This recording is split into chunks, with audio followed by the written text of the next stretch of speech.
Hey friends, this is Miss Jennifer from the Stark Museum of Art, and welcome back to another week of Art Quest at Home. This week, Miss Christie's asked me to bring you into our Creating from Traditions Arts of the American Indians Gallery and share one of the incredible baskets from our collection with you. Before we dive in, I want to introduce the Cahuilla.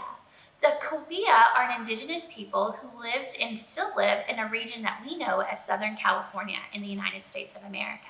Their original territory was full of a variety of geographic formations like mountain ranges, deserts, valleys, and canyons. And the Cahuilla utilized the natural elements in these areas to create some incredible art. Now, the Cahuilla have an important tradition of basket making. Historically, Cahuilla women were of the finest basket weavers in the world. Their baskets were and are beautiful, and historically they met the functional need for cooking and for storage. In our time, Cahuilla artists are reviving the artistry of basket making.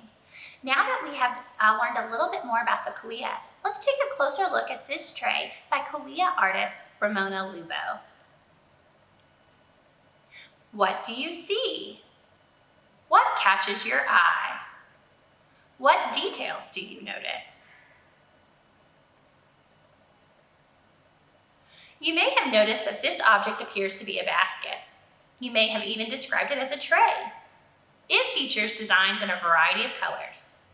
Sometimes art historians use the term polychrome to describe the multicolored designs. In the center of the basket, we can see a large design that appears to be a lizard. You may have also noted that there is a darker design that wraps around the upper edge of the basket. This appears to be a rattlesnake with the head wrapping down and near the lizard at the bottom of the basket. A series of repeating diamond patterns can be seen in the dark area of the body of the snake. Cahuilla artists were often inspired to create designs that drew from their surrounding natural environment.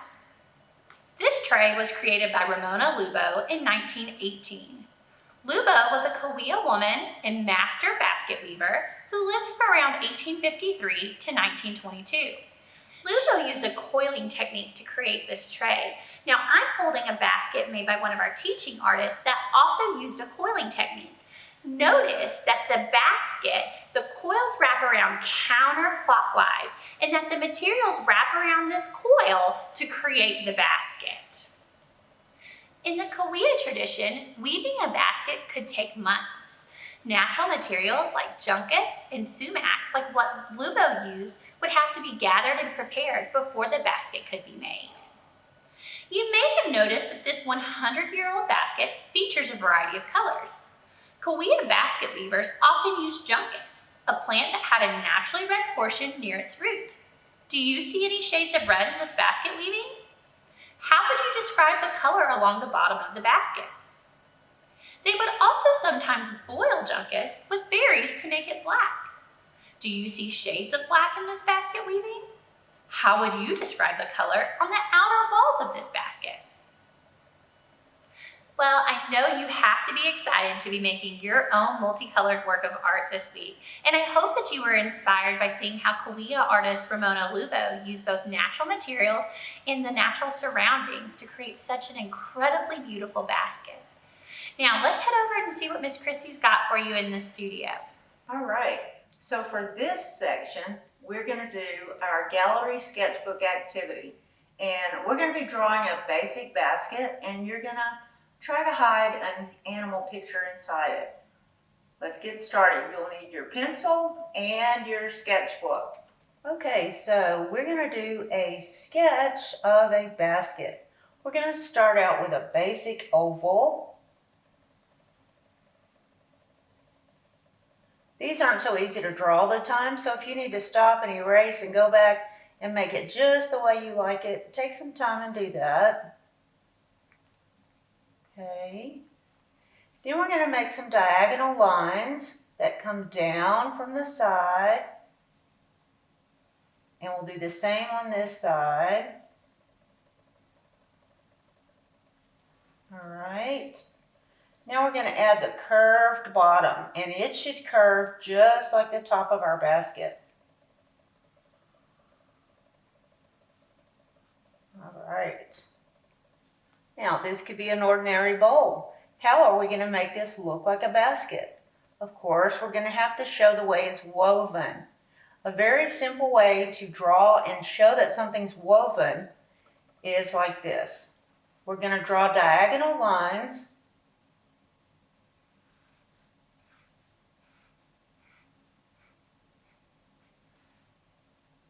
And now we'll do diagonal lines going the opposite direction.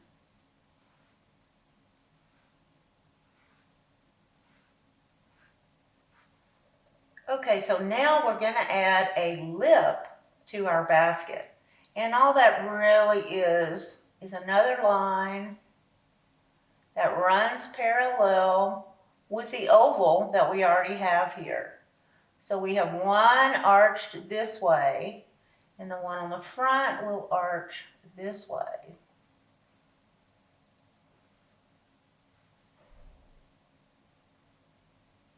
All right, very good. Now, you can also make the lip look like it's braided. And I like to do this sideways. Maybe you can see better that way. Just by making a little curvy, wavy line. Kind of looks like these grasses are twisted as they're woven together.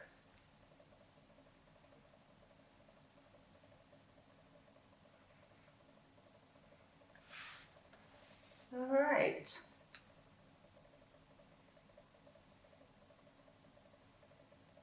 Going all the way around that top edge.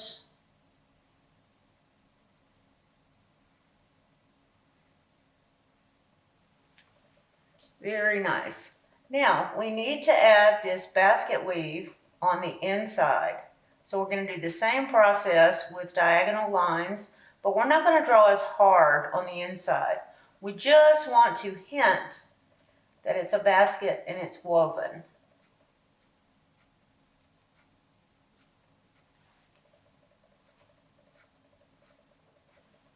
These kind of make really neat diamond shapes.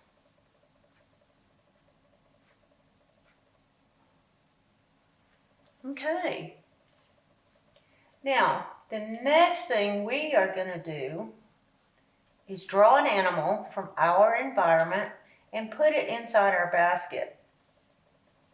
Now, the baskets that you saw in the gallery earlier, the designs are woven in the basket, but we're going to draw ours today. And since we are working with chameleons and we've seen reptiles, I'm going to draw a lizard.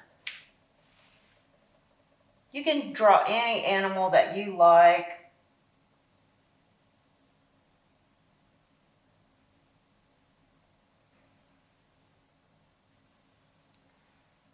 A little head shape, a little body shape.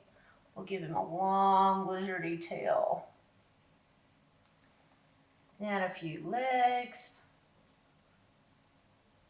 I'm not drawing a lot of detail in the toes because that would be super hard for a weaver. It's a lot easier to draw than it is to weave in a basket.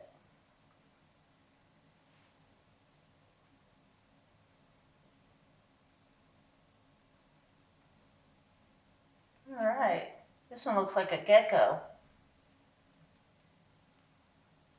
Give him some beady eyes. And here we go. Now, if you want to, you can color your basket at this time. I'm going to color mine and use some of the basic colors like those we saw in the galleries.